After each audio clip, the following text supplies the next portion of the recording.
What is going on, everybody, and welcome to episode 165 of the Bench Time Podcast with Todd and Brett Wiley of Wiley's Scale Modeling.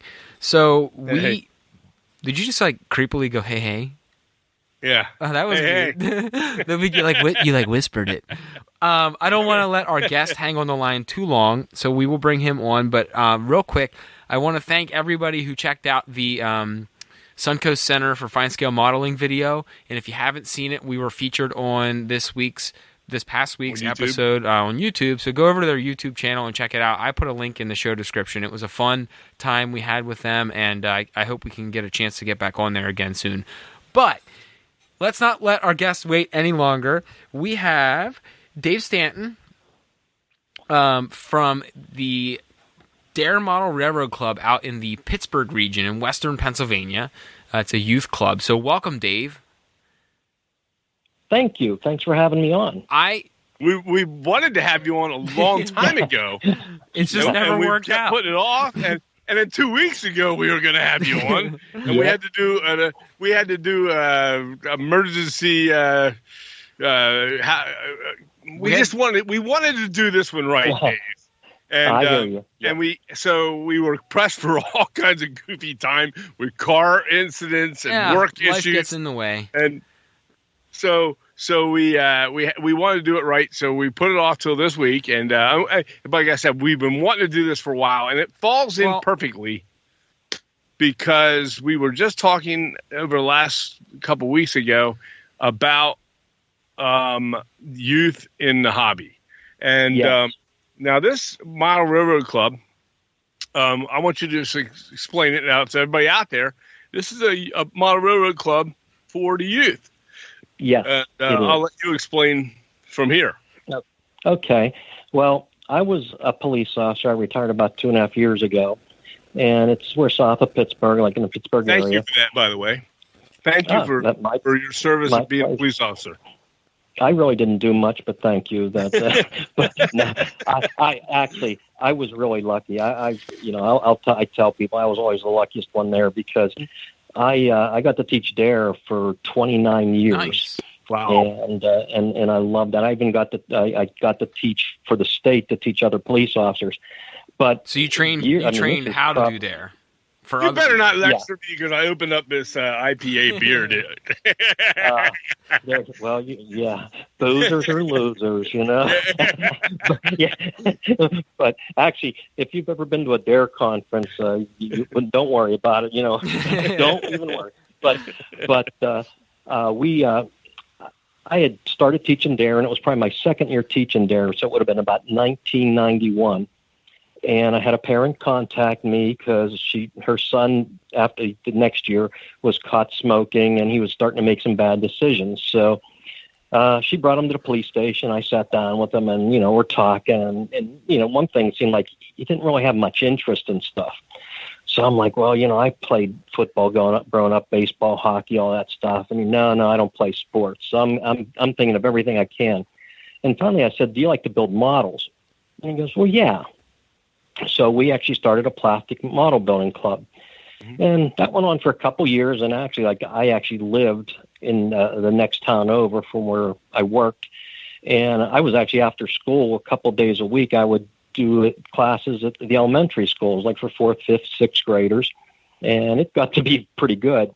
And then this hobby shop opened in Peters Township where I worked, and it was what was that called?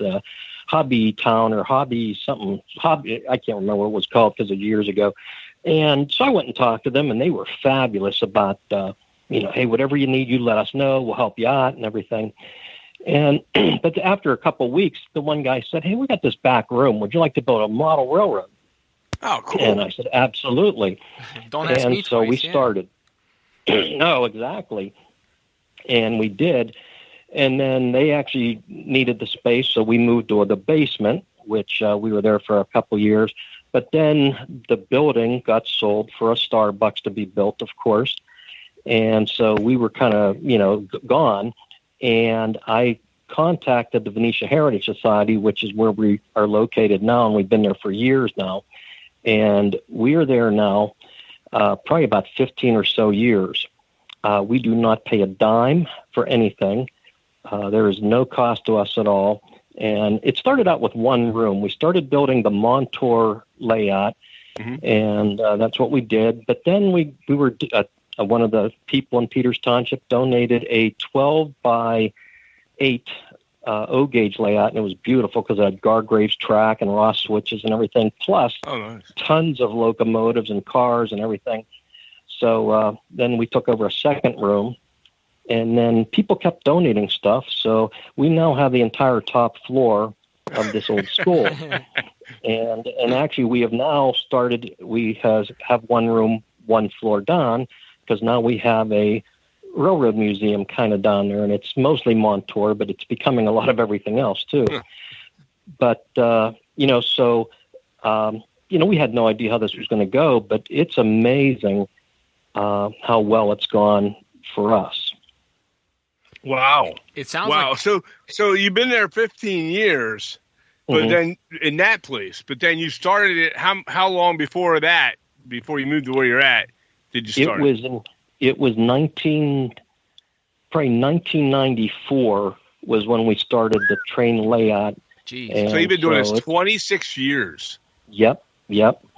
And 27 almost. Yeah. Yeah. Wow. But I was lucky. My chief at the time, he was all for it, obviously. I mean, and even the township where I worked, they would actually put money in the budget for me. Wow. So, that's great. It really worked out fabulous. And it has evolved over the years. I'm like, people cannot believe what we have there until they come in. Because one room, we have a 8 by 6 foot HO layout, and all it is 3 tracks. It's DC, nothing fancy, and that's for the younger kids. We have kids as young as 5 years old come. Oh my word, that's awesome! And you know what? It's really funny. You can tell where the kids learn it from because they'll say, "Oh, that's a shunting engine." So right away, that's Thomas the Tank Engine because we don't call it shunting here. Wow. So, yeah. Hey, you know what? He's got one up on me at age 5. I couldn't tell you that. Yeah. Well, I mean, we've had several of the kids like that age that come in, and and we have like I said, people have donated stuff from literally all over the country, and we do not ask. We do not, seek out stuff. People send us stuff literally from all over the country. Wow! And so we get a lot of like Tyco stuff, and they do older stuff, and that's what those kids use. Yeah. And we have a couple people that'll work on them and fix them if they need tinkered with and cleaned. And so that's just 3 oval tracks that run around. And but now the neat thing about that is each kid, anytime a new kid joins, they build their own module. It's not a standard. It's 3 foot by 18 inches. Wow. But one of our adult helpers, and everybody has their clearances and everything, but one of them is a contractor that has been in the business for well over 60 years. And he actually works with kids. The only thing we don't let him use is the power saws. Well, of course. But they work with the drills. We don't want any extra fingers laying around. But so each kid builds their own, and then we actually had someone from the McMurray Art League come in, and they taught them how to paint trees and mountains and everything. And we found out some of the kids are so talented. But and that's just for them to play with. Yeah. Then, in that same room, we have a 12 foot by 8 foot, like kind of a Christmas train layout, Lionel, tubular track and everything. And some of the kids like that. There was an N scale layout that was donated to us based on the Clinchfield back in 1978. I think that series started in Model Railroader. And then we also have a 4 by 8 steel mill layout that was built by somebody we don't even know, but it's called Venetia Steel, and it's all made out of cardboard. But things light up, and there's fiber optics and all kind of really neat stuff. And it needed a lot of work, but some of our people worked on it. So then we have that room, which we call the kids' room.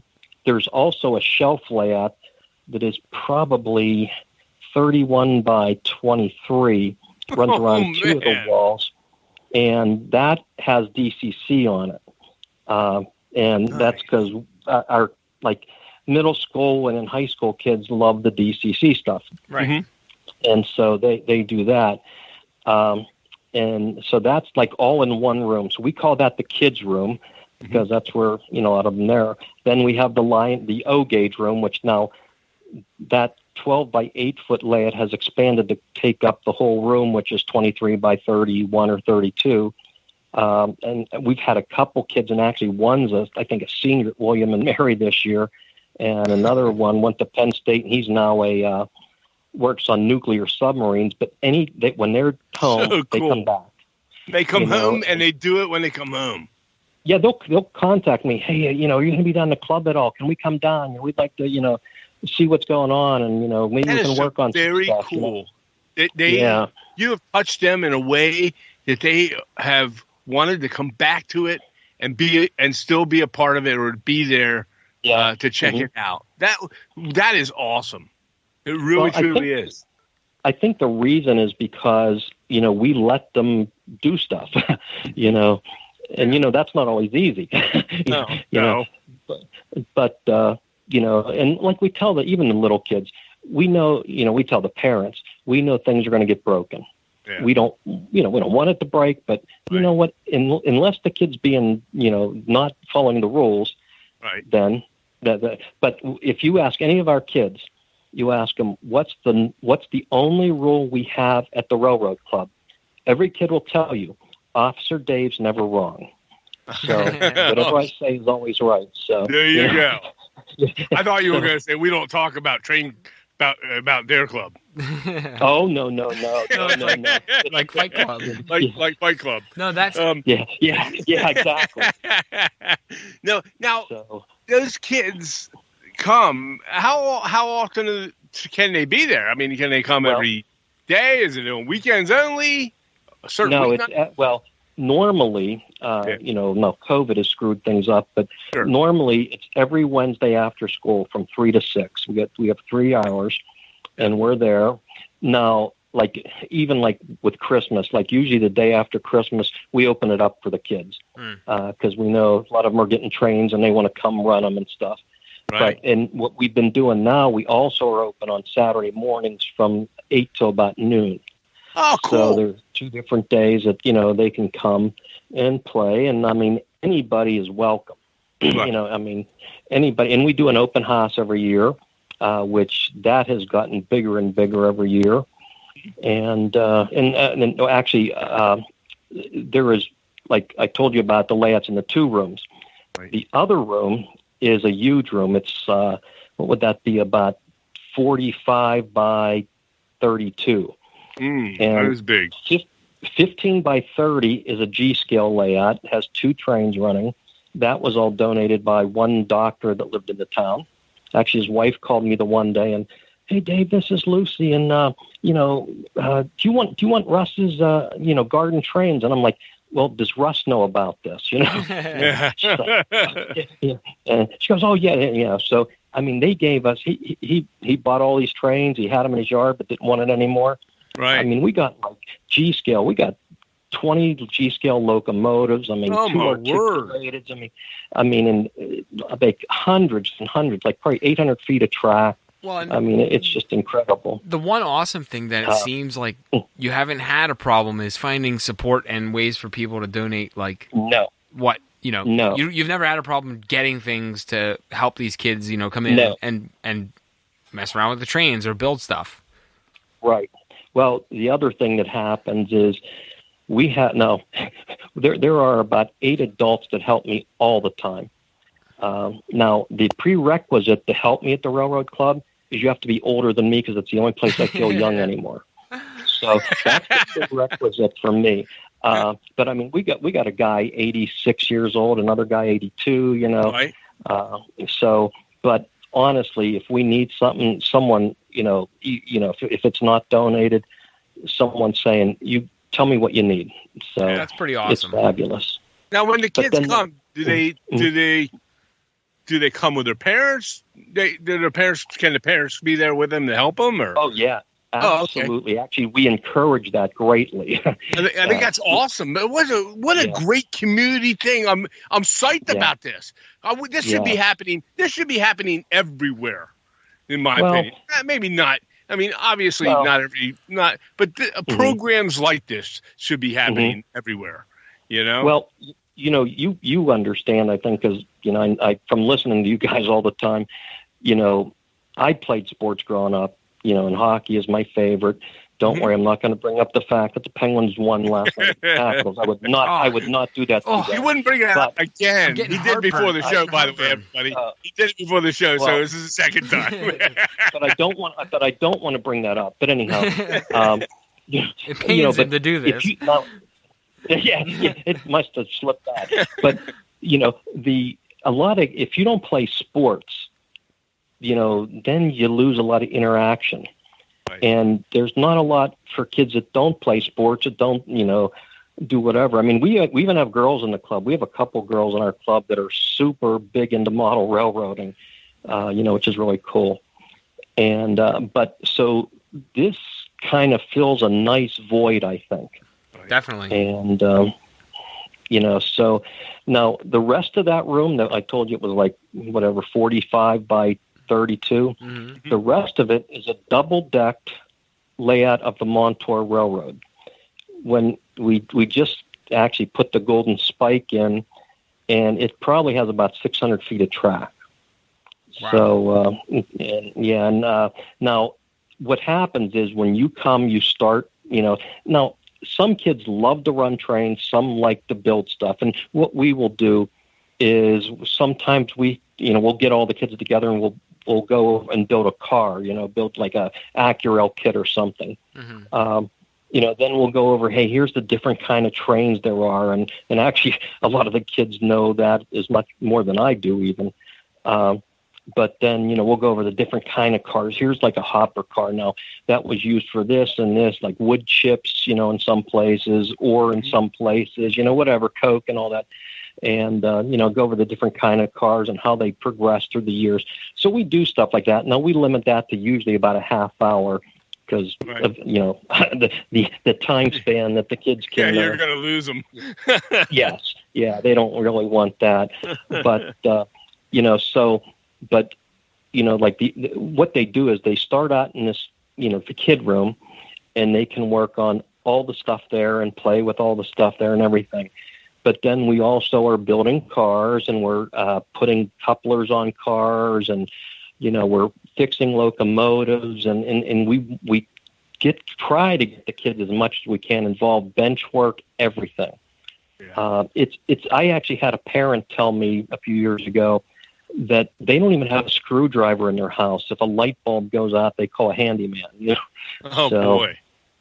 So yeah, I mean, so, some of these kids, have never had a screwdriver or a driver or any kind of thing in their hands. So, and I what hate a great experience to learn from. You're teaching them skills that, even if they don't stay with model railroading or building models, you're teaching them things that they can use later. Yeah, life skills. Yeah, I think so. And I'll tell you, one of the things, we had one kid, he is super into model railroading, and he always has been since he was a little kid. He asked if he could have his 21st birthday there. And I'm like, well, sure, and he invited us because he's like, these are where all my friends are. And, wow. And a lot of the kids now, several of them, go out and, their parents will drive them to Homestead or something, and watch trains. And, they'll go to Conway Yard or, different places. And luckily, right behind our school is, I don't know if you've ever heard of the AVR Railroad, the Allegheny Valley. It runs on an old B&O line, and that goes from like McKees Rocks to Washington, PA. Okay. And so that goes back and forth twice, during the day. And so if Washington, PA, is that where the Washington Overlook is? No, that's Mount Washington. Okay, my bad. No, yeah, actually, growing up, my grandparents would say, "Yeah, I got to take a ride out to Little Washington," like it was always Washington, and I'm like, I don't see a U or an R in the first part of that word, and I don't want to confuse it with driving to D.C. this afternoon, but no, it's like in Washington County, which is just south of Pittsburgh, Right. and it was, a big town for railroading. Actually, like 600 freight cars would go through these tracks, a day back in the 40s and 50s and that. So, and unfortunately, there's just a few things left now. But we have a lot of fracking around here, so there'll be trains still going through now that are 30, 35 cars. So, oh wow, kind of neat. Wow. But we let the kids do as much as they want. We make them do some things, like we make them build a car. We make them learn how to use the driver. Some of them have no desire to do it. They just want to play with trains. And that's what we let them do a lot of the time. Yeah. But at least you have a little bit of a prerequisite that they have to get done. They got to do. Uh-huh. Yeah. So just so they can, at least they have something. And it's neat because then kids will bring their own locomotives in and run the stuff. And awesome. I mean, it's just so cool. Yeah, it's really cool. So now we have a lot of fun with it. I got to ask, what's the, what was, I actually have two questions. Is it more of a, yeah, I'm here. I was thinking of how I wanted to word it. Is it more of a program where, I could come whenever I want, or is it something where, but when I come in and I'm new and I'm a kid, I'm interested in doing this, and I'm new to the organization or the club. You kind of, the first few times a kid shows up there, you're kind of showing them the ropes. You're getting them used to everything. Do you guys have like a preset program? Like, okay, we want these kids to do this before they can freely just come in and run everything? Yeah, like the younger kids are only allowed to use the one train layout. Okay. Unless an older kid's helping them, that is even phenomenal in itself. That we have these kids in 9th, 10th grade, and they're helping kids 5 years old, which is just so cool. But yeah, we like when they come in. Usually, the first thing we walk them around the whole area because they're with their parents. Like one of the questions Todd kind of asked is, like the parents are encouraged to come. Now, when they're 5, 6 years old, the parents have to be there. Right. You're not a babysitting the parents to stay.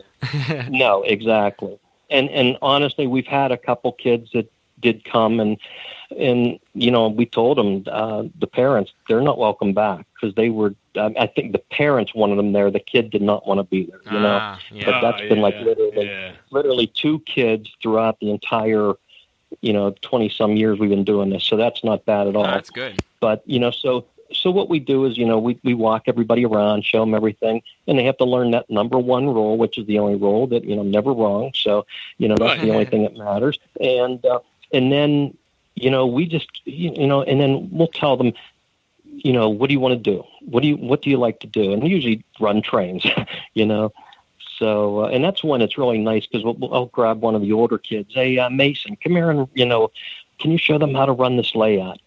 And, that's really cool. So the other thing I was interested in is what were you able to do, and what's everything look like now, current status of the club? I know you probably had an interesting spring or summer until you could figure out what worked, and maybe there was some time where you were shut down. And I don't need to go into the COVID stuff, but are you kind of back on your feet now with kids coming in and participating? Yes. Okay, that's now good. we only leave like 4 or 5 kids at a time, and like it's first come, like whoever contacts me first, they're the ones that get to come. And if a new kid, come and visit us. That's awesome. I mean, at least you're now still able to do this. Yes, and that's what we're doing Saturday mornings. We're there every Saturday morning. And that's so people can come, the parents can come check it out. we tell them everything. We tell the kids, obviously. And like I said, we really encourage, hey, do you have any interest in this? We always ask that, Some of the parents have, some of them have not, but that's okay. And, but we did close down from probably March, I don't know, through whatever it was, June, July, whatever it was. Yeah, that weird time we were all in. Yeah, the governor, living in PA, everything had to be closed. Yep. So, we now myself and one or two other adults would go at least once a week, and we did a lot of cleaning up. We had been given so many model railroaders and classic toy trains and all the magazines. We had every issue of Model Railroader from 1948 all the way through. Oh my gosh! So, wow! And actually, some of them we had like 6 copies. So it sounded like it gave you some time to do a little bit of house cleaning then. That's what we did. We were getting so much stuff that we had no place to put it. So that actually gave us time to clean up, and that's that really was helpful, to be honest. Yeah, it's a good thing out of a bad situation. Yes. Mm-hmm. So I was just curious how that treated you, and if you're able to do that now, which I figured you were.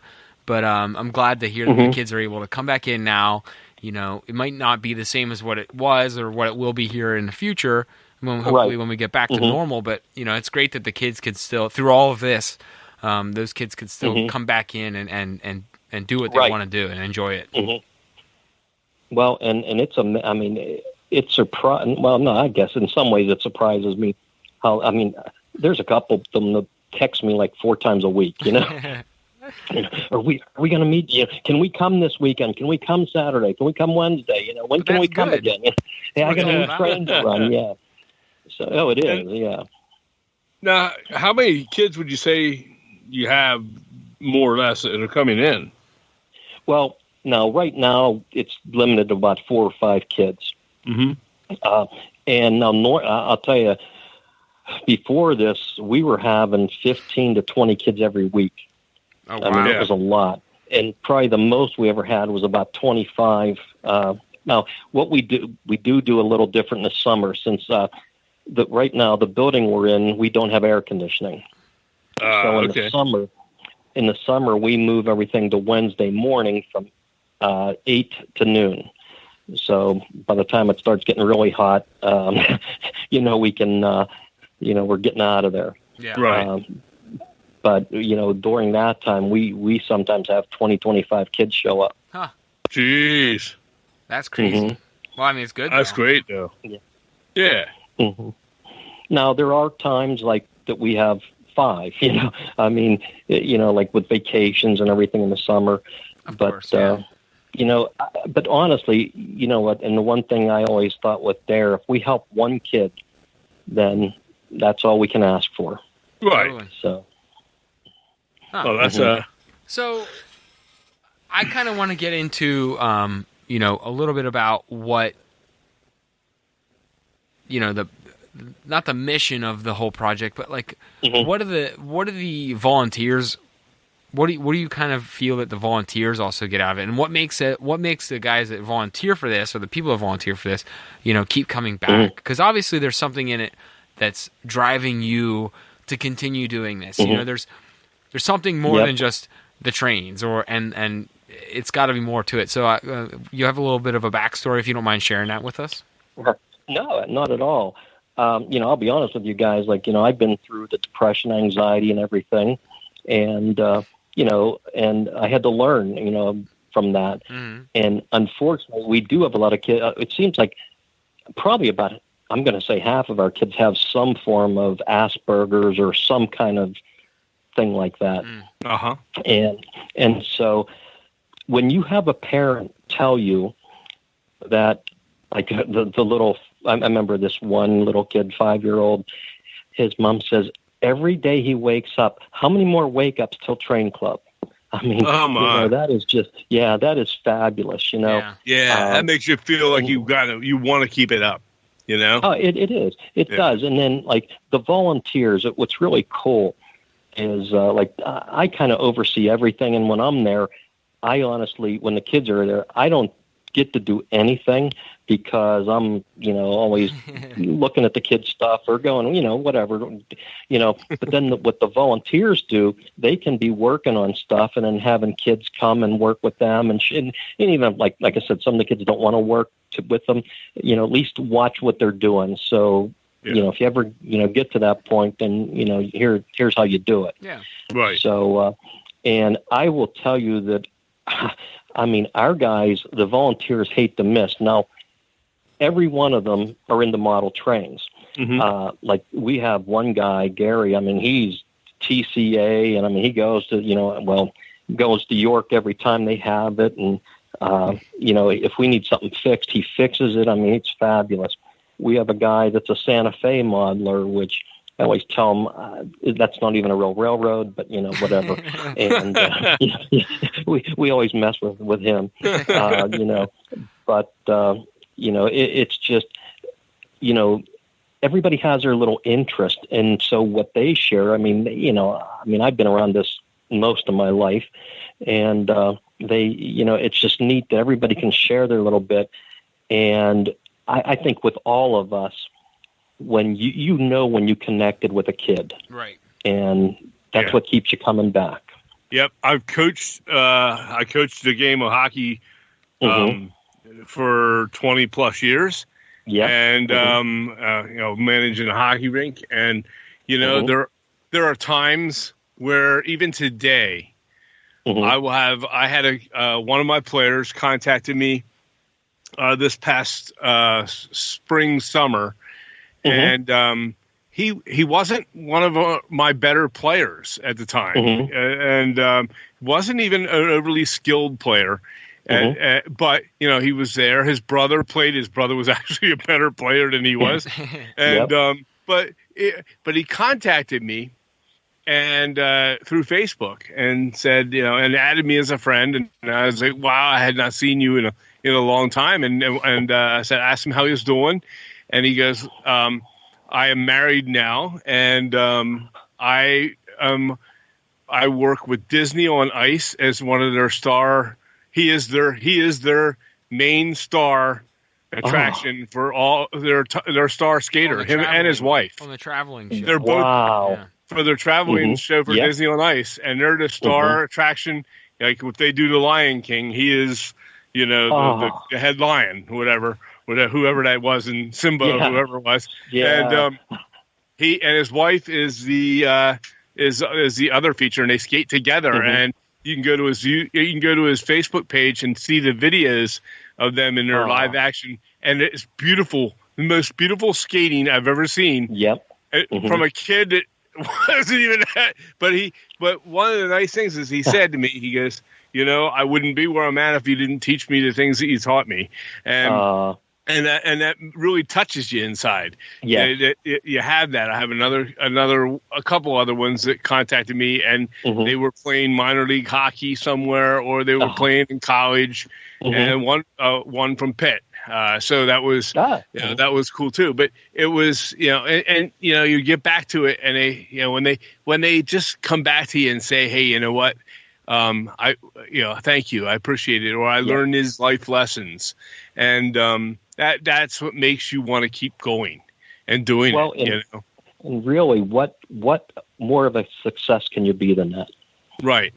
It makes it all worthwhile, and it does. Yeah, because you've touched somebody in some way, or you've helped somebody, and we've actually had kids like with a couple kids have gone through divorces with their parents, and I think they know that the D.A.R.E Club's safe. No one gets picked on.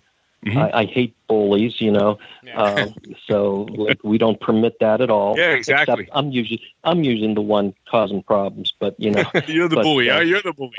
Yeah, but it's like you said. To have a kid want to come back or talk to you or stuff like that, that is just the greatest thing in the world. It is. It truly is. But so now. With this that you do, well, here's some questions that I have that are: what do you think this hobby can do to help better promote youth to it, because one of the questions that we had before you go answering it, well, one of the incidents that we ran through, we talked about it on a podcast a couple weeks ago, and this is why this is perfect, because it falls right into it. Yes. And that person did not, we talked about this before, but they were making fun of some kid's photo that he put up. His dad put the photo up, and then they turn around and people say, well, kids don't want to get into the hobby. And so what can we do to make that better? I mean, obviously we can't all do what you're doing.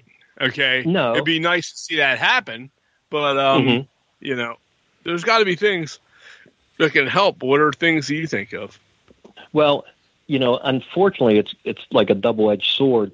A lot of clubs have done away with junior memberships because in order for you to have junior members, every member has to have their, state and federal clearances. Right. Sure. And some places have not wanted to do that. But then the other thing is, and I remember this happening to me when I was a kid. I'd walk into one of the hobby shops, and if you were not a regular customer, you stood there, and no one really helped you. Like, I think the big thing is inviting them to join in, letting them run trains. And do you guys know who Don Kassler was?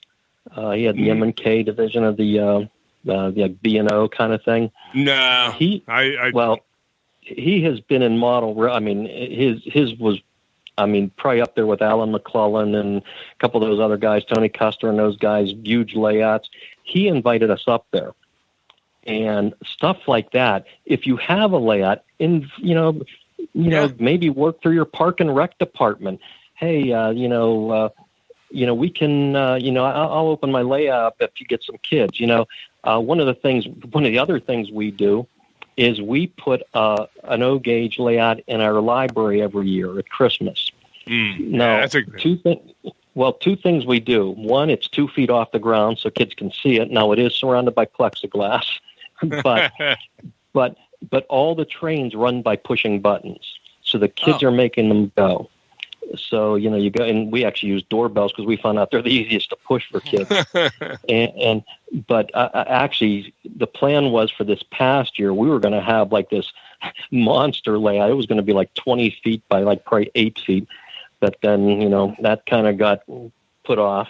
Right. But we do that every year, and it's neat because, again, here is, the librarians and all the ladies work at the desk. Now they all knew me and everything, but they're, oh, Dave, you should have seen, we had kids coming out of here crying, and it's like, that's what I want to hear. They had to be pulled away from the layout, and they were so unhappy, But, like if you have a couple people, volunteer to put a layout up somewhere. Yeah. Right.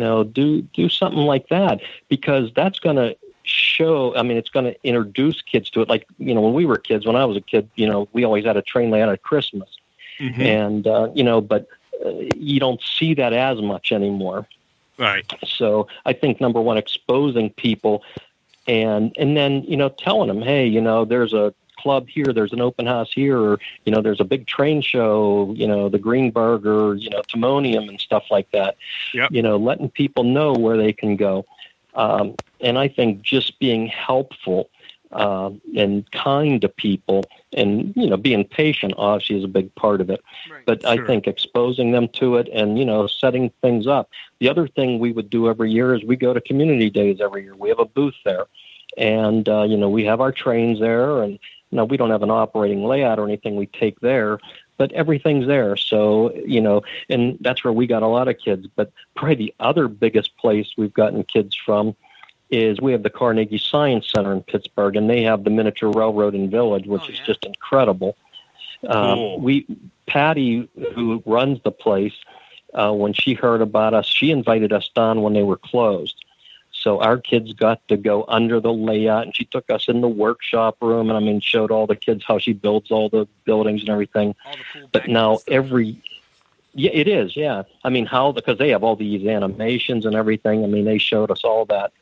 But then over the last several years, and it got canceled this year, they have a thing called Locomotion Weekend. and like she contacted every model railroad club, everything she could think of. And there's S-Gagers, there's a Lionel test track, there's the Pittsburgh Model Railroad Club. I mean, all these different clubs come and set up. Now we set up, and because we have this layout that's 2 feet high, it's usually 4x8, or actually we've made it now 4x12, and it has 3 trains and a trolley that run. And again, everything's push button. Now we don't have any plexiglass, so the kids can touch it. And I mean that, and she puts us right outside the big train layout, so everybody sees us. And we've gotten a lot of kids from that. Now, again, not everybody has something like that. But, if you have a community day, set up something. Just, go out and show people what you're doing, Yeah. I think that's a big part. And be kind to people, be kind to the kids. Don't, treat them like they're stupid and stuff like that. Let them see it and learn. Oh, that's, I think that's awesome that they, yeah, I agree. You have to expose them. You have to expose them to it. If of train shows, like let's say the one in Timonium that we go to, and if you tell all the kids hey, or take your kids, you guys that are listening, you dads that are out there that are model railroaders and want to, you want to do something cool. I can honestly say I'm doing it with my adult son.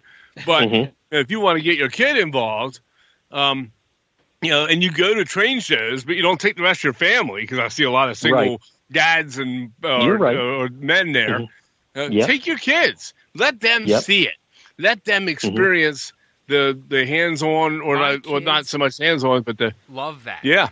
And unfortunately, I was only able to take my daughter to one because it was in the fall before COVID. But we took my oldest daughter down to Timonium, and but man, just even coming down to the basement when my dad and I are down here working, and they're like, "Oh, Pappy, your dad, show me whatever." They want you to lift them up and show you what you're working on, like that. Yep. They don't. They're not. Well, my older one built a model, and I need to finish that with her. I saw that. Yeah, I saw that. That's she needs fabulous. to complete it. I also saw their skating. They're skating too, huh? Well, there's a side story, and I'll get to that in 1 second. But there's nothing more cool than like seeing them come down here and like be so into what my dad and I are building, and they don't even care if it's not even finished. They're just like, "Whoa, look at that guy! Look at this car! Look at that!" Like to them, they don't even care if it's finished right now. They're just like, it's cool. They're fascinated by it. Yeah. It catches their eye. And and it's just a neat thing. And I think to get kids more involved in any way, even if they're just looking at it, is totally an awesome experience. And if you take them to a show and there's all kinds of layouts there, and you have the kids, they're going to sit there. You're going to have to pull that kid out of that room. They go bonkers. Out of that main room. Like if you go to Timonium, the one half of the building is nothing but club layouts. And I've got word, you'll have that kid there all day. I've got 2 girls. They had to do that to me the last one I met you guys there. Yeah, I mean they had to pull me out. Yeah, they were locking the door. They were like, "Okay, Dave, but we're leaving now, right? Yeah, it's 11 o'clock. Yeah. The lights just went up for a reason. And the trains aren't even running anymore. So, everybody else is at the hotel. They close their booth. Yeah. Well, and I kind of said this to Brett before, but the show, but Bill Sartori told me about you guys, and that's when I started listening to the podcast. And I've been friends with Bill for several years now, and I didn't know much about the stuff that. I'm kidding. Well, you know what? I've learned since then. Don't worry. He didn't burn your layout down, did he? No, but I've heard. He does have a few things in mind that I haven't gotten back yet. But actually, since he bought the business off Jimmy, I actually I have a van. I do contracting now, so I took Bill to the Home Depot to get everything needed to build all those new shelves for all the stuff he has. Oh, nice. But Man, so is that a lot of stuff he got from that? Oh my God, that's crazy. Yeah, but he told me about you guys, and I've never listened to a podcast until I started listening to you guys, And I've listened to a couple other ones, and yours though, and you guys are great for this hobby because I literally, if I'm like, usually I listen in the car or something when I'm going somewhere, and I just literally, people probably think, what's that idiot laughing about? He's by himself in the car, But I mean, now, like when you did the rant about the photo that was taken off Facebook, I mean, I was pretty angry too. I ran 3 people off the road that day. I was so angry. But I was angry when I was reading it. It freaked me out. Oh, I could tell. Yeah, I could tell that. But it's people like you. You make it fun. You make me want to go down to my workshop and, start working on stuff, building a model, building, whatever. I mean, even listening to you talk about your tank, Todd, I mean, that is really cool. Thank you. I'm having fun with it. I'm about ready to be done with it. I'm ready to get back to doing some model railroading stuff, but it is fun. I wanted to touch on one thing, and I know you had some questions for us, and I am dying to hear this question from my dad. But the one thing I wanted to talk about, the ice skating you had mentioned. And this is just my shameless plug with my kids here. I don't do it too often, but this is a good one. I grew up on skates from the time I was Dad, 4 or 5. I had little plastic skates. Like I was on skates. And my daughters recently. I mean, I've brainwashed them to watch hockey with me since they were they were on a bottle still, and never phased them. They didn't even care. They didn't give. They didn't care about hockey. They watch it with me, and now my girls like the Capitals, and they hate the Penguins, and there's a little bit of a thing. I'm trying to train them the right way, but anyways, we don't need to go down that path. You guys won, I know, but anyways, the one day we were watching back in the probably right between Thanksgiving and Christmas, we were watching figure skating. I was not watching figure skating. My wife had it on TV. Yeah. The girls were glued to the screen. And I was like, wow, you guys like watching that? And they were like, yeah. My youngest one goes, I want to learn how to do that. And I was like, oh, all right, okay. Well, don't tell me twice because I'm like already looking up skate. I'm like Googling kids skates and like trying to, but I did not buy her skates yet because I wanted to make sure I didn't want to sink $80 into some kids skates and then they'd only use them once. But I took her 2 or 3 times, and then the older one at first who had she had no interest. She's like, no, you can take my sister. I don't care. Well, once I started taking her younger sister, and then Evie would come home and start raving about all the stuff she did while she was skating and what she was learning. And then the older one goes, "Hey, can I learn to skate?" And I'm like, "Listen, you don't have to ask me twice. We're going skating." So now I got them both. Now I got them both wrapped up in trying to skate. Now the only problem is my wife can't skate, so I'm the one responsible for teaching them how to skate, and I can only do one at a time right now because they're small. So I got to alternate weeks, but man, they have a blast. Maybe Pappy can come down. Well, rent some. You get one, I'll get the other. Rent some ice skates. You know what? You know what happens, Pappy? Though, after holding them and skating backwards for 3 minutes, your back really starts to hurt. Listen, I'm a little bit younger, and my back was like I felt like I threw my back out. But I did see a pretty cool thing on Pinterest of all places. I asked, I had to hack into my wife's Pinterest account and look something up because I'm not on Pinterest. No, I'm just kidding. But I saw a cool PVC like walker that you can make for kids. Oh yeah. And they can skate with it rather than holding on to the cones, and then they can balance better and learn how to actually push off versus worrying about holding on to the cone and falling. So well, you know what? My son, my oldest son, and my youngest daughter, they coached a team called the Pittsburgh Emperors, which is a special needs hockey team. That's awesome. And then I would go out and help them. And you know what? They do work fabulous. They do work really cool. The only thing I had to order, which I found them on Amazon, was the little like little skis, like little runners on the bottom. Oh yeah, okay. That way it slides better, and they were like honestly $2.99 for 4 of them. So they're supposed to come in on Friday, and then the rest of the PVC pipe parts. Well, that's going to cost. It'll probably cost me $8 to make one. Like under exactly. $10. Yeah. So I'm gonna put one together before we go skating next time, and that's gonna be I'm gonna take it with them. I'm determined to get both of them to know how to skate, and I just pray that I get one of them hooked. Like that would be my dream, to just hang out in the rink. So, anyways, but it's fun because he hasn't hung out in the rink his entire life. Listen, it's just my excuse. It's my excuse to go back and be a rink rat again. I just want to be a rink rat again. I grew up. My son they had their first baby in July, and she, she had some heart issues, but everything has worked out fabulous. But here, he said his wife says she wants 3 kids, and Drew goes, no, I only want 2. And his wife's like, no, 3. And I'm like, 3, yeah, because I want more grandkids. But he says, not to be selfish, but, you guys spent every weekend at ice rinks taking the 4 of us, the games or practicing. He says, I really don't want to do that. Oh, man. So your kids played hockey, too? Oh, all 4 of them did. Yeah, actually, my youngest daughter, too cool. She played up at Adrian College in Michigan. Nice. And, really, I mean, actually, she got to go to Russia 2 years ago.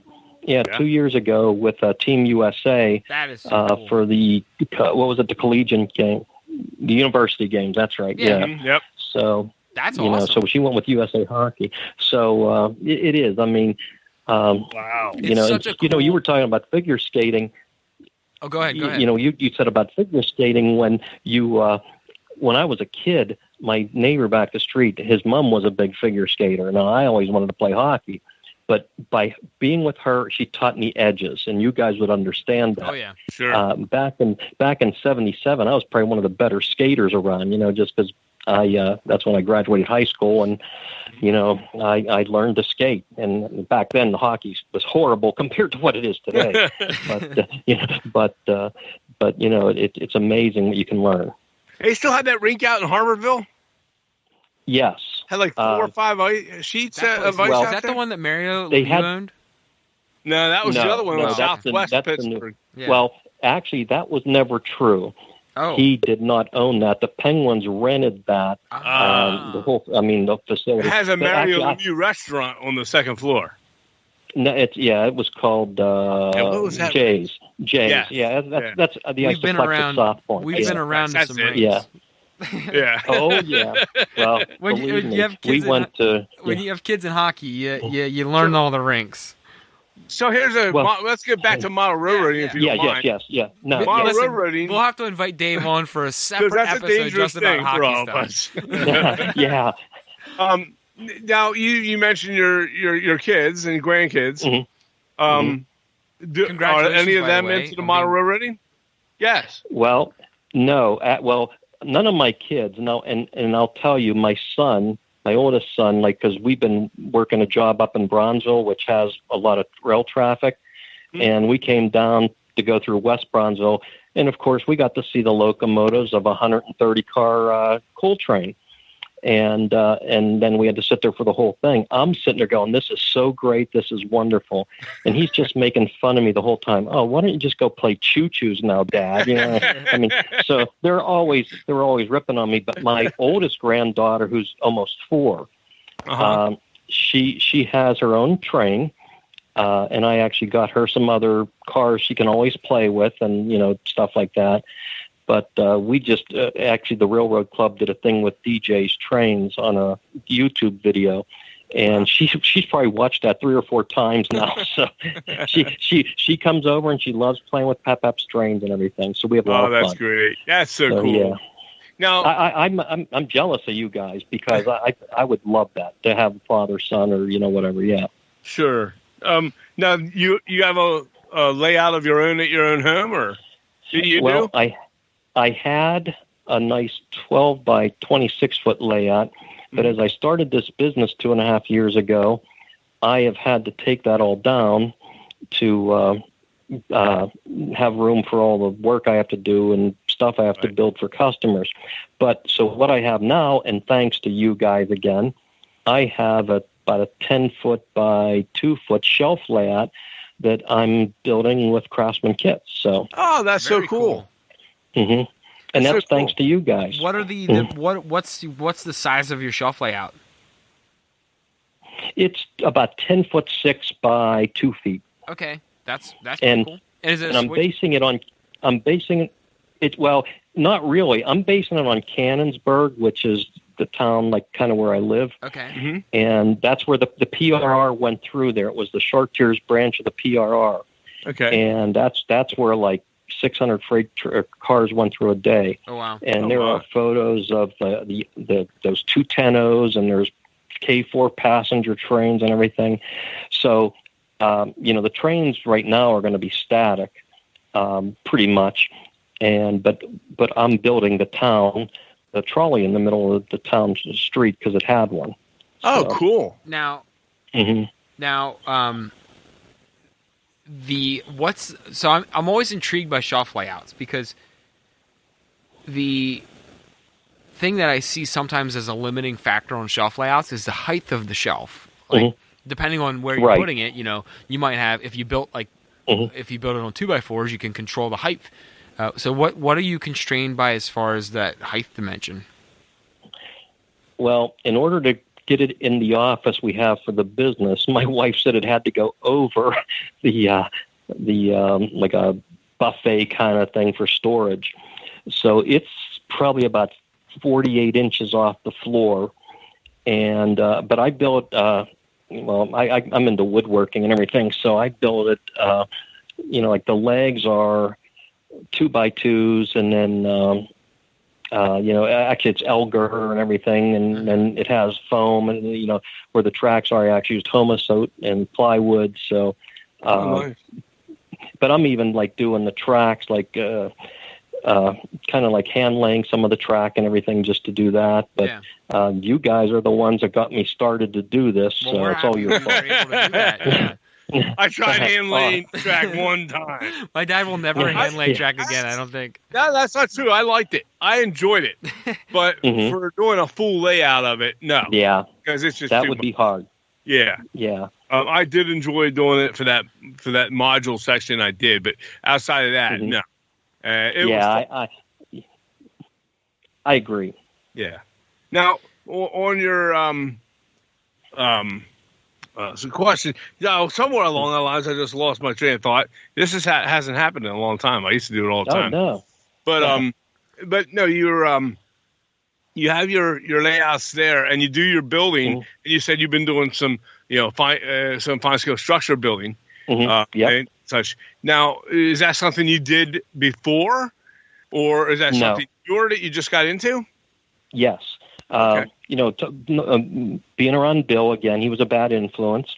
But and then I came down to Timonium at the last time, October, and you guys were very kind down there. And then Jeff from Carolina Craftsman Kits, I mean, he was fabulous. And then Bill actually gave me a couple structure kits. Actually, one of the things we did, and we're going to do again, is we have Bill gave us a bunch of like garage craftsman kits, just small garages. And we've done that once with the kids, and we're going to do that again now, since some of the kids have gotten older and more of them can do it. So, but you guys are the ones that really have gotten me going on that.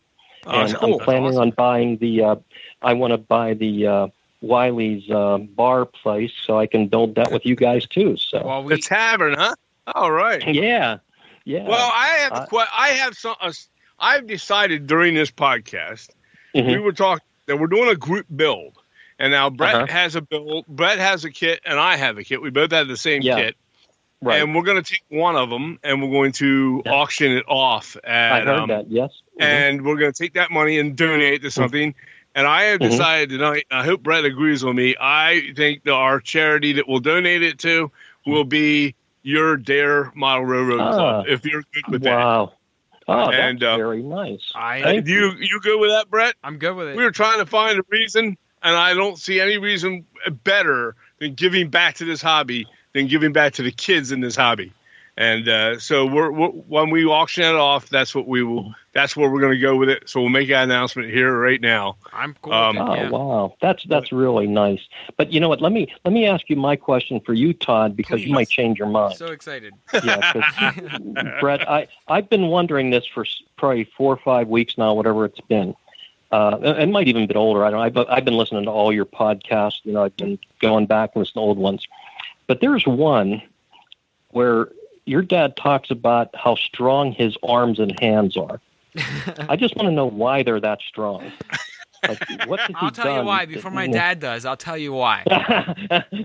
Okay, now is this the real story, or is this just what you're saying? No, this is what I think, and then I'll let him chime in with his own made-up version, because you know mine's going to be 100% true. Yeah, I believe you, yes. All right. Let me take this moment as his son to poke fun at him. No, I'm kidding. Okay. My dad's hands are so strong because he spent 40 years of his life cutting these gigantic cheese wheels by hand of sharp cheese.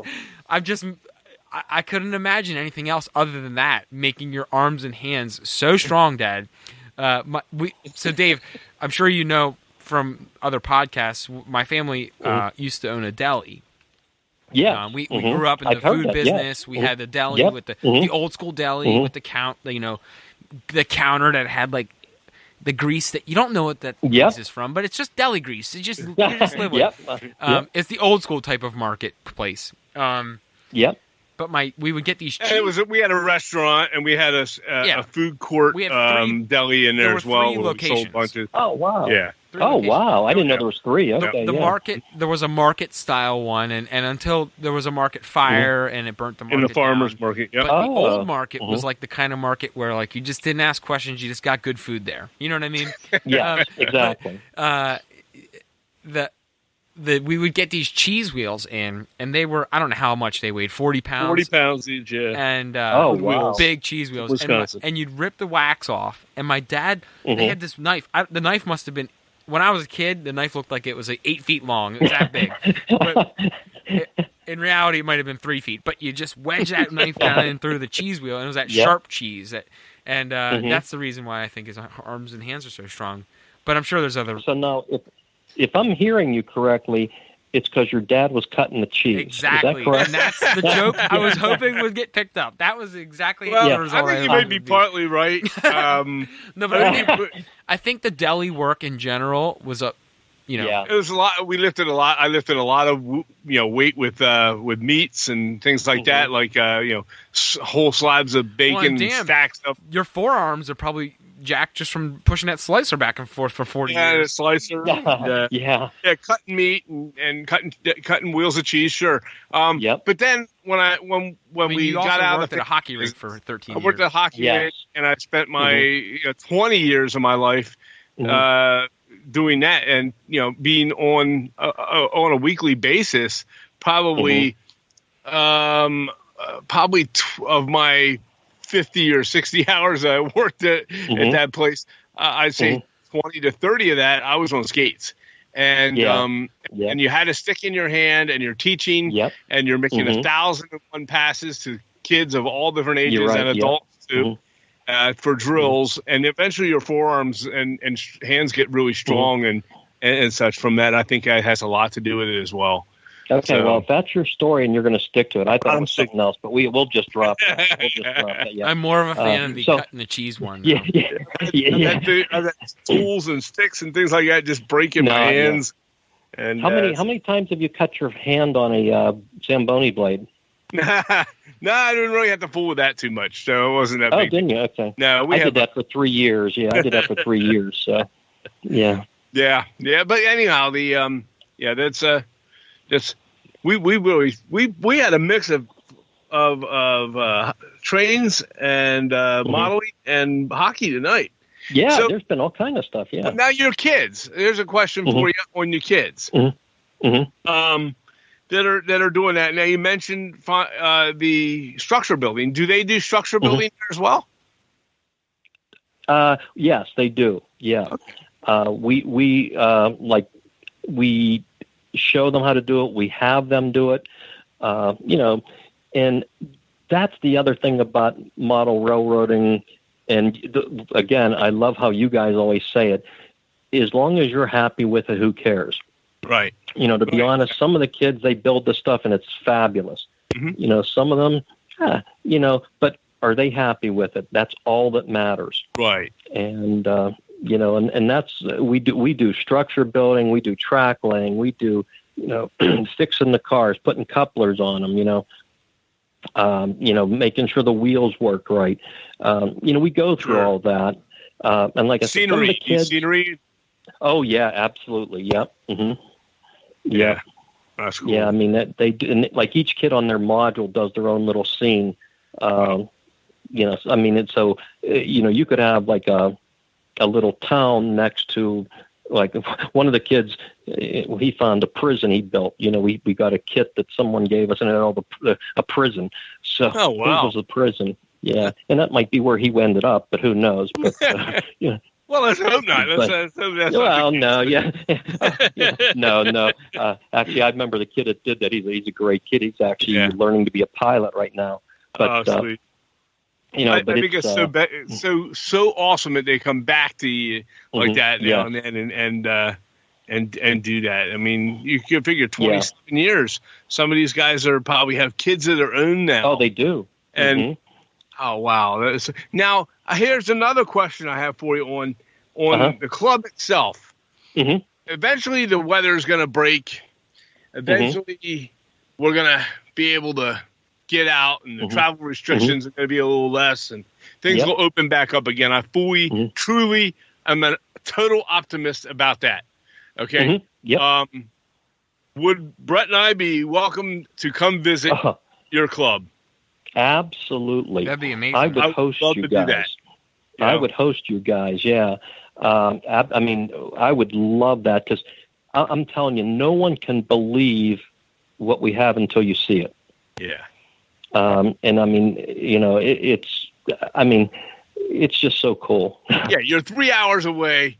Let's get out there, Brett. Let's do it. I'm down. And we'll take some photos and maybe shoot some video and post it up so people can see us there and see what it's about. We'll shoot up to Bill Sartori's house. We'll have a little picture in his backyard. We can do that. Have go down and pick on Bill and have a good time doing that. And he can give us some M&Ms because he loves the M&Ms. And me too. He always has the Tootsie Rolls. Yeah, Tootsie Rolls. He does the Tootsie. Yeah. He gave me M&Ms last time too, though. I love Tootsie Rolls and M&Ms. Yes. Yeah. Me too. Yeah. But I mean, you guys. I mean, we anybody who wants to come visit, we encourage that. Right.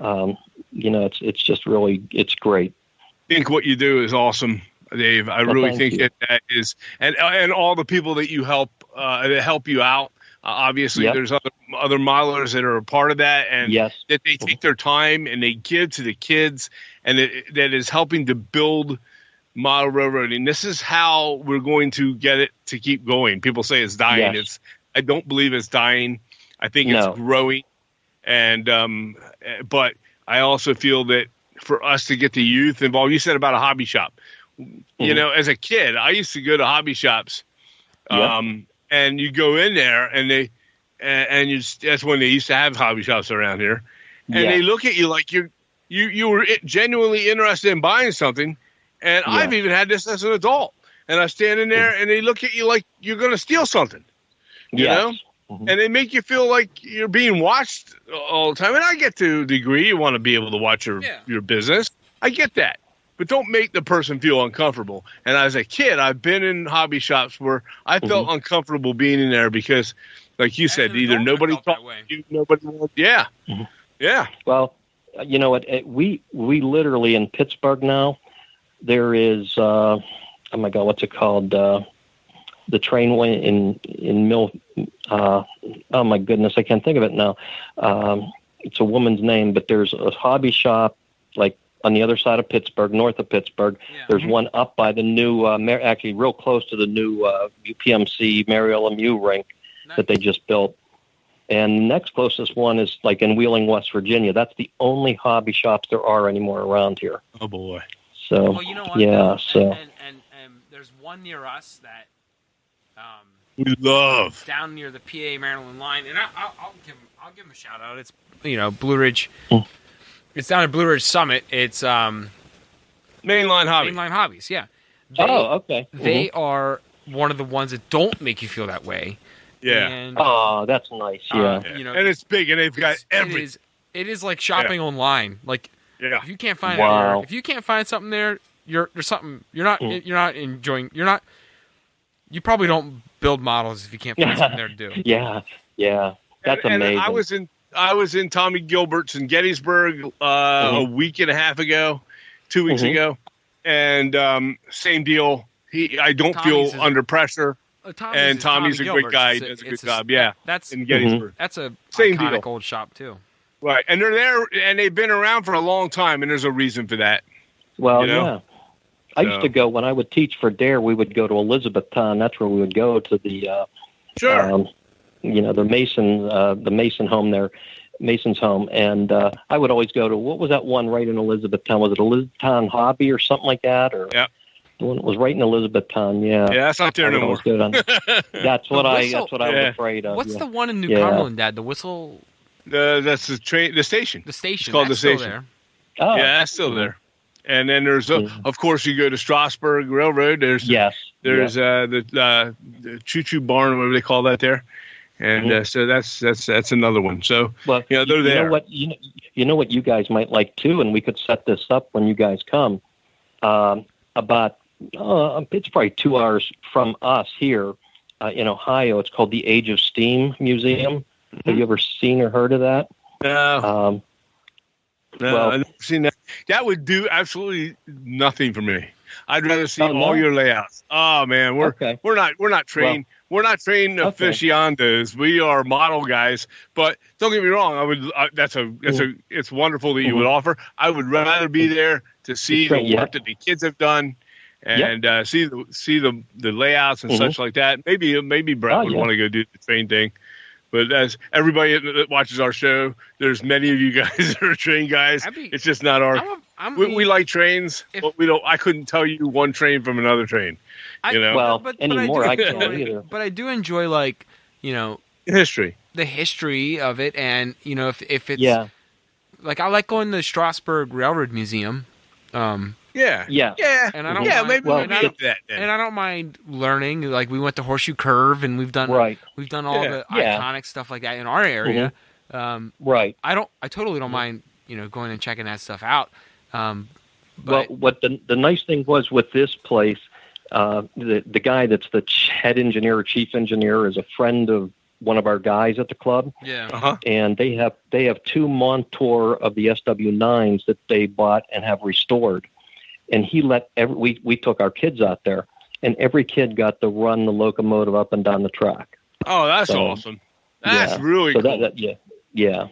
And we have pictures of that. We have that, but I mean, we could certainly fill up a couple days for you guys. That's for sure. Oh, that'd be a lot of fun.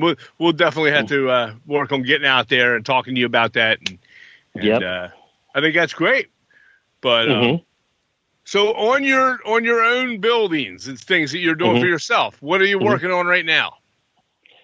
I finished, and I can't remember the name of it now. It's a Carolina Craftsman kit.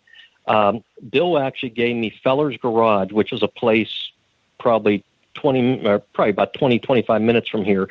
It was just, a matter of fact, it's where I grew up in Castle Shannon, and it's been there forever.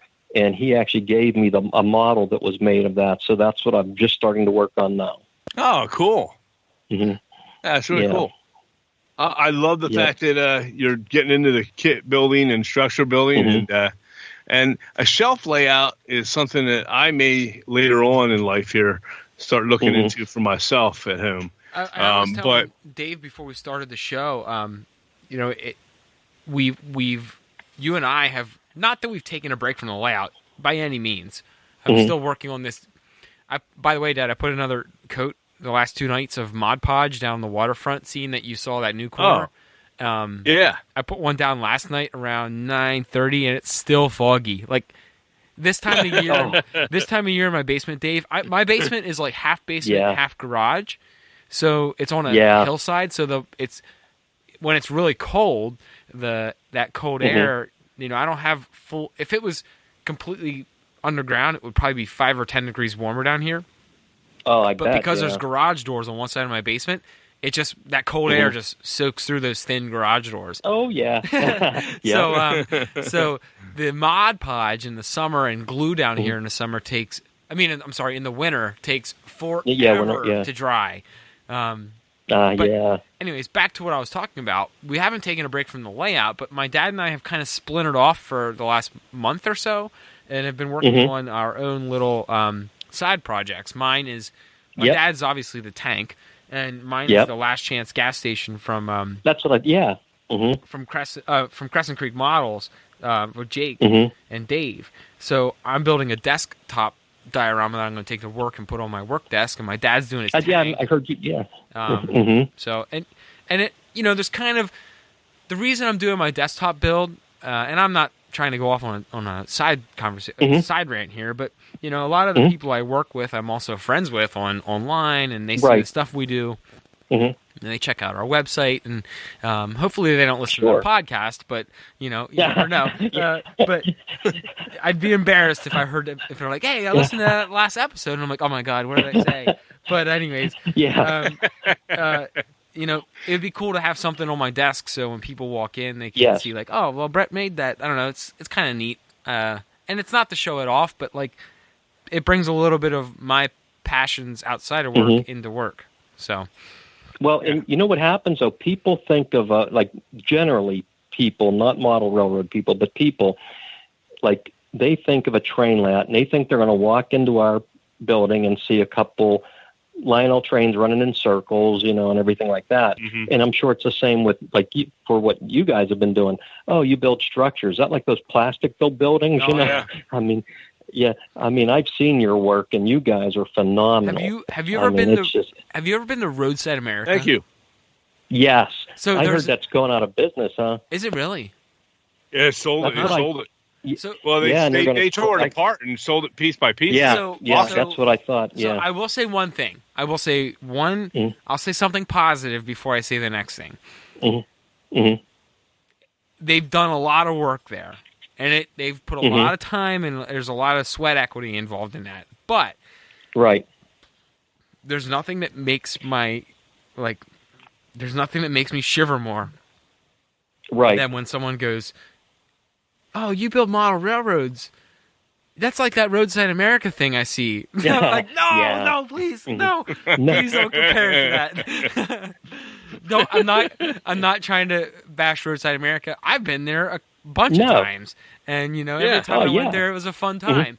But at the same time, I'm always like, no, like please, I don't want it to be compared to that, though. Yeah, no.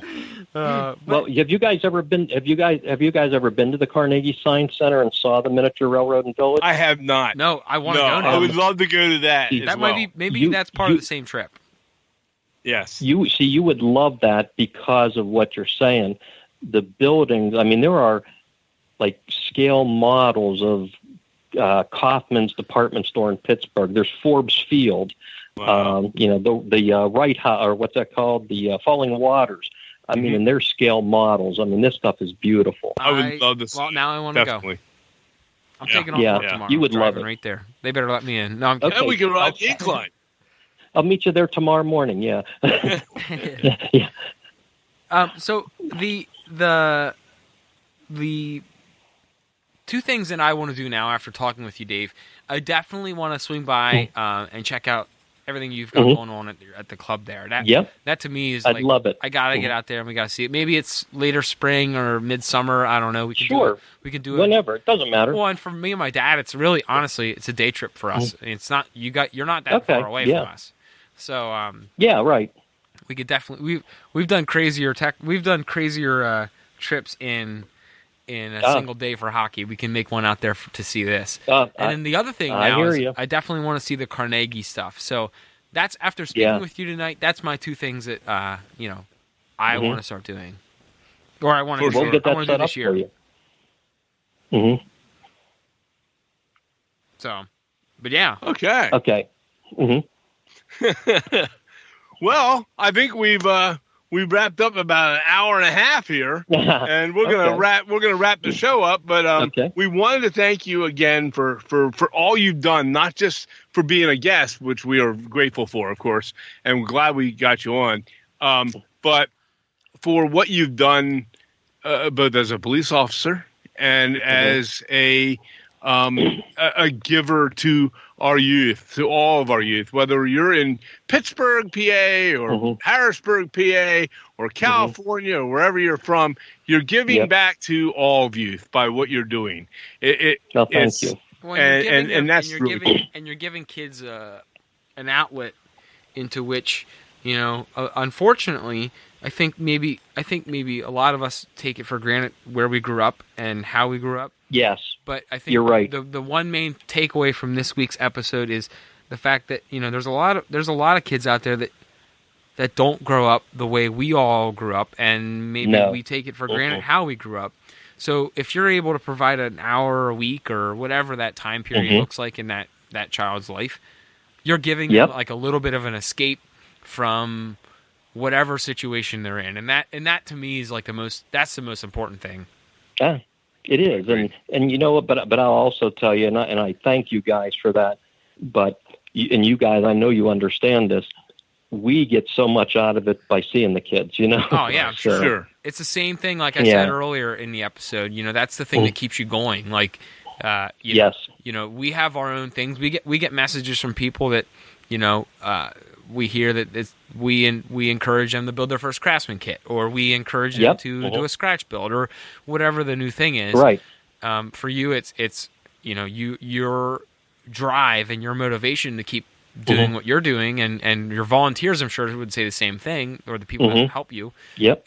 Is you know that kid or that child that you're physically helping to get through whatever it is. It could be any situation. Yes. That moment when they're stepping into your your club, they enter a whole new world. Everything leaves. Yep. Everything leaves them, and they're in that world for that right. moment of time. And that's what matters. And they know they're safe. Yeah.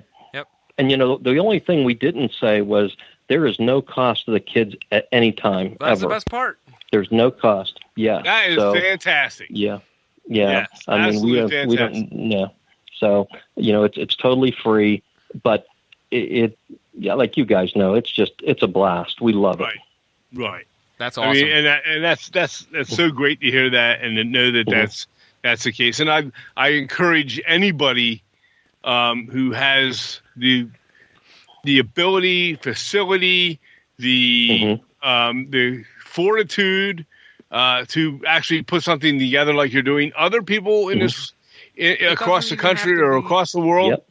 It doesn't have to be quite like that. It could be whatever they can do to help. It doesn't even have to be to the scale in which you've done it. It could be something as simple as a child that or a juvenile that needs help or needs some direction. Reach out.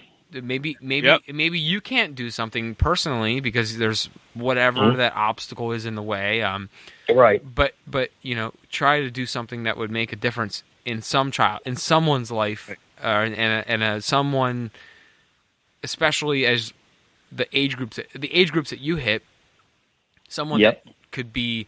It might just be something small that's so impressionable that it could only be that hour a week or whatever it is. And even if it's volunteering for your local Boy Scout troop, maybe your kids are in Boy Scouts. Right. And instead of just dropping your kids off at Boy Scouts, you actually become a Scoutmaster or helping dad. A guy that shows up, and I did the Scoutmaster thing for a long time.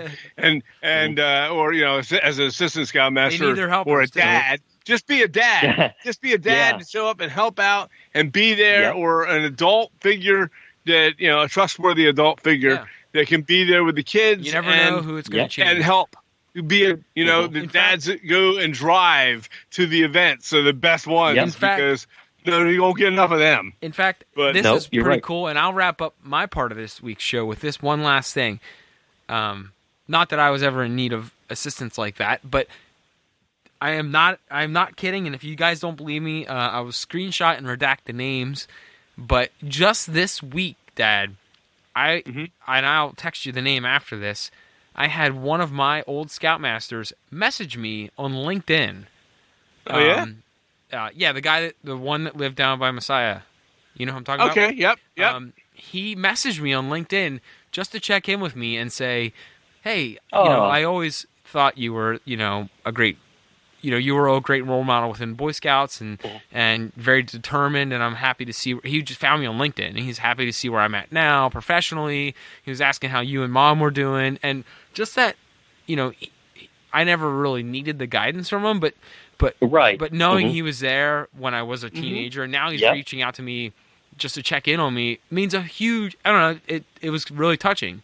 So that's awesome. That's fabulous. That is awesome. So that is just being a presence in someone's life like that. You never know who you're going to change. So right. That's I think that's the main theme of tonight's podcast. Mm-hmm. Yes. Cool. So Dave, thank you for being on. We're going to call it a night, but we will definitely be in touch with you. Yes. Of course. We're in touch with you on Facebook anyways, Good. but we're going to definitely, when things get better here for everybody in this world, we're going to come out and we're going to come out and check it out. We'd love to do that. Looking forward to it. What are you doing I tomorrow? would love it No, too. I'm kidding. I'm available. You I don't know let if me my know. boss would be too happy if I just called off randomly. But I do. Well. But I am serious. We will be out. We will be out in the short term here to check out everything you have going on. I would love it. I would love you to see it. Awesome. Cool. Fantastic. Thank you, Dave, for coming on to this week's Thank episode. you, guys. And thanks for your time. You're welcome.